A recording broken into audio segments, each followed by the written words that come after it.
নমস্কার, good morning Sunanda sweet family. আরেকটি নতুন ভ্লগে সকলকে জানাই স্বাগত।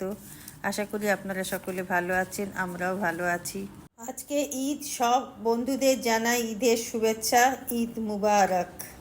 আমরা এখন যাচ্ছি পুজো দিতে তারকেশ্বরে। টাটা। ভেবেছিলাম একটু সকাল সকাল বেরোবো, 8টার মধ্যে বেরিয়ে যাব, কারণ মন্দির তো 12টায় বন্ধ হয়ে যায়।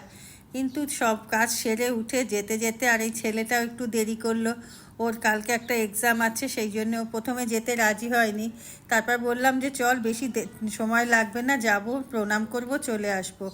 তাই জন্যে ওকে সঙ্গে নিতে গিয়ে আর একটু দেরি হয়ে গেল। আর আজকে যাচ্ছি কারণ আজকে হাজব্যান্ডের জন্মদিন, একটা ভালো দিন বলেই আরও যাচ্ছি। গাড়িতে ফুয়েল শেষ হয়ে গেছে, তাই পেট্রোল পাম্পে ঢুকলাম রিফিল করাতে। আজকে যেহেতু ছুটির দিন, হাজব্যান্ডের অফিসের ছুটি আছে, সেই জন্যেই এই সুযোগটা হলো যাওয়ার। আমরা মাঝে মাঝেই সময় সুযোগ হলে একটু তারকেশ্বর যাই। এখন আমরা বেলুড় মঠ ক্রস করছি, কারণ আমার ছেলে যেহেতু তারকেশ্বরে দৌড় ধরে হয়েছিল, সেই কারণেই মাঝে মাঝে আমরা ছেলেকে নিয়ে যাই। সবাই মিলে মন্দিরও দর্শন করে আসি, পুজোও দিয়ে আসি। মাঝে মাঝে এরকম লং ড্রাইভে যেতে বেশ ভালোই লাগে। বেশ গ্রাম পাড়াগা এরকম চওড়া রাস্তা দিয়ে অনেক দূর যাব লং ড্রাইভে, আমার খুব ভালো লাগে। আর বিশেষ করে গ্রামের পরিবেশটা তো কথাই নেই, এর তুলনাই চলে না। যতবারই আসি ততবারই ভালো লাগে। আর আমরা যেতে যেতে হঠাৎ করে একটা খবর পেলাম মোবাইলে, দেখতে পেলাম যে কাঞ্চনজঙ্ঘা এক্সপ্রেসের অ্যাক্সিডেন্ট হয়েছে। মনের আনন্দেই যাচ্ছিলাম, হঠাৎ করে এই খবরটা আসাতে মনটা খুব খারাপ হয়ে গেল। প্রথম দিকে শুনলাম অল্প কিছু লোকের অ্যাক্সিডেন্ট হয়েছে, পরে দেখতে পেলাম ভিডিওটাতে যে না, প্রচুর লোকের অ্যাক্সিডেন্ট হয়েছে, গাড়ি পুরো বগি উল্টে গেছে।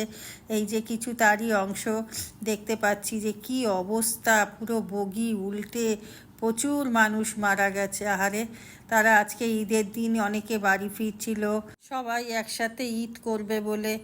আমাদের সরকারই এর জন্যে দায়ী, এত নেগলিজেন্সির জন্যেই আজ এই অবস্থা। বছরে কতবার যে আমাদের দেশে ট্রেন অ্যাক্সিডেন্ট হয় তারই হত্যা নেই, তবু সরকার এইদিকে দৃষ্টি প্রপারলি দেয় না, তা না হলে এই অবস্থা হতো না। যাই হোক, আমরা প্রায় মন্দিরের কাছাকাছি এখন চলে এসেছি। আমরা একেবারে প্রসাদ কিনেই পুজো দিয়ে দেব, কারণ আমরা বাড়ির থেকে স্নান টান সেরে এসেছি। এই জন্যে দুধ পুকুরে আজকে আর স্নান করব না, একটু জল নিয়ে মাথায় ছিটিয়ে দেব। আর আজকে যেহেতু ছুটির দিন আর সোমবার, সেই জন্যে মন্দিরের অবস্থা দেখুন, কি ভিড় কি ভিড়। মানে এখন যদি লাইনে দাঁড়াই তাহলে মোটামুটি বিকেল হয়ে যাবে এই লাইনে মন্দিরের ভেতরে পৌঁছতে, বাবার মাথায় জল ঢালতে। সেই জন্যে আমরা আর এই লাইনে দাঁড়ালাম না, আমরা বাইরের থেকে দাঁড়িয়েই পুজো দিয়ে নিলাম।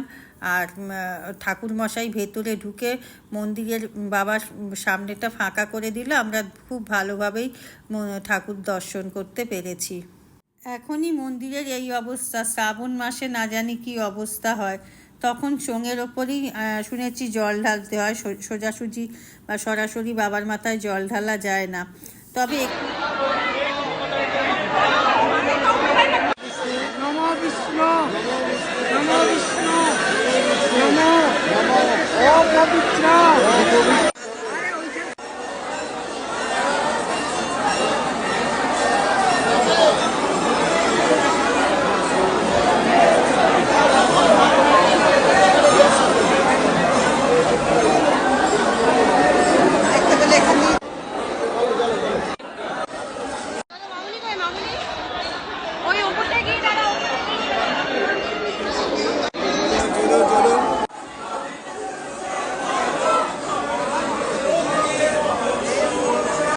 মন্দিরটা প্রপারলি সংস্কার করা দরকার, কারণ যেহেতু এটা পুকুরের সঙ্গে লাগোয়া মন্দির, সারাক্ষণই এখানে জলে জল হয়ে থাকে। তার মধ্যে এত মানুষ এখানে ডন্ডি খাটে।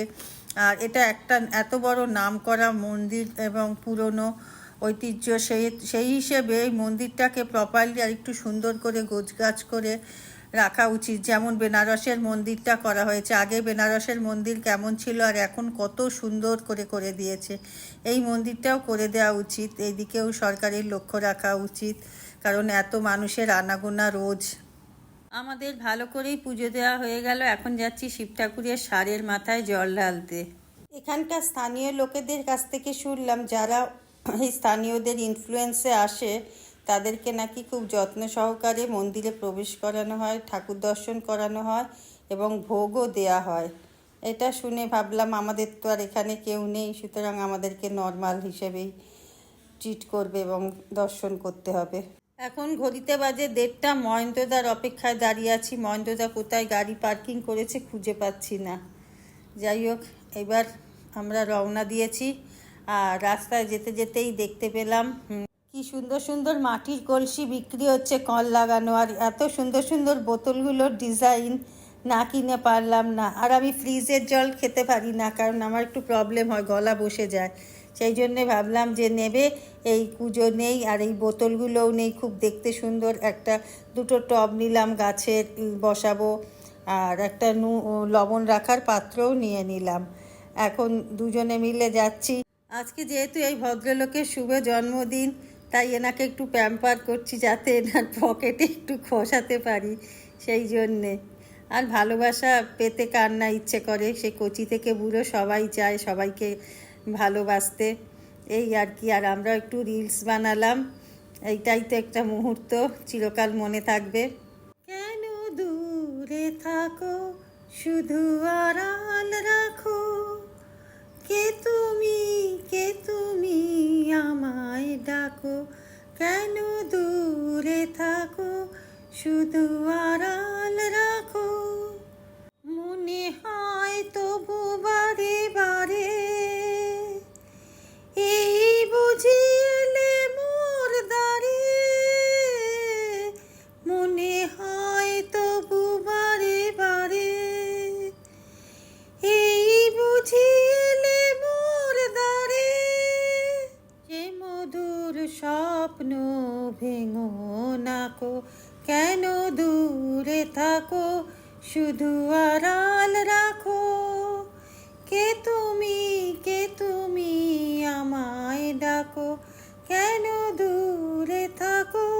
যা গান করে আর পেট ভরবে না, সকাল থেকে উপোস করে আছি, প্রচণ্ড খিদে পেয়েছে। এখন তাই কোথায় খাবার পাওয়া যায় সেই দিকেই লক্ষ্য করছি। আমরা পৌঁছে গেছি হাইওয়ের পাশে একটি ধাবা, নবান্ন। এইখানে আমি আমার বার্থডেতেও এসে খাওয়া দাওয়া করেছিলাম। তখন আমরা শান্তিনিকেতন যাচ্ছিলাম, যাওয়ার পথে এই নবান্নতে খাওয়া দাওয়া করে তারপর গেছিলাম। তা এখন আমরা সেখানেই এসে পৌঁছেছি।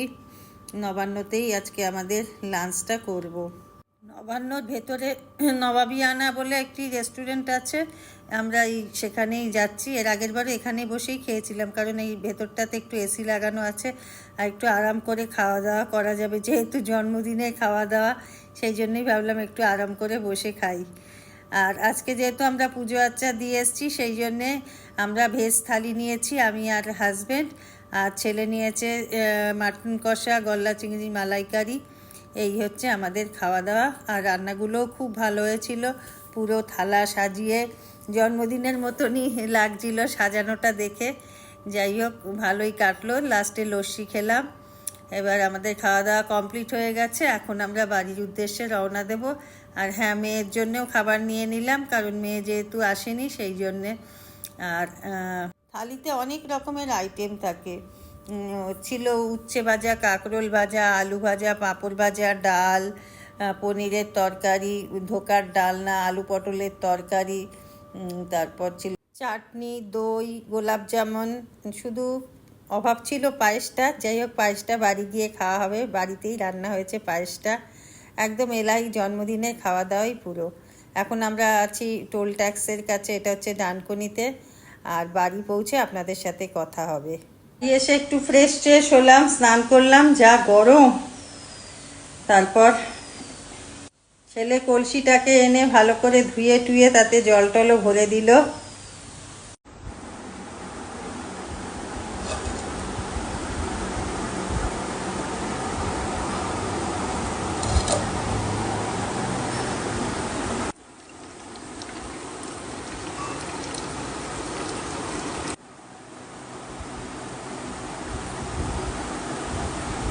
বেশ ঠান্ডা, অনেকক্ষণ রেখে দিয়েছি, প্রায় 2-2.5 ঘন্টা হলো।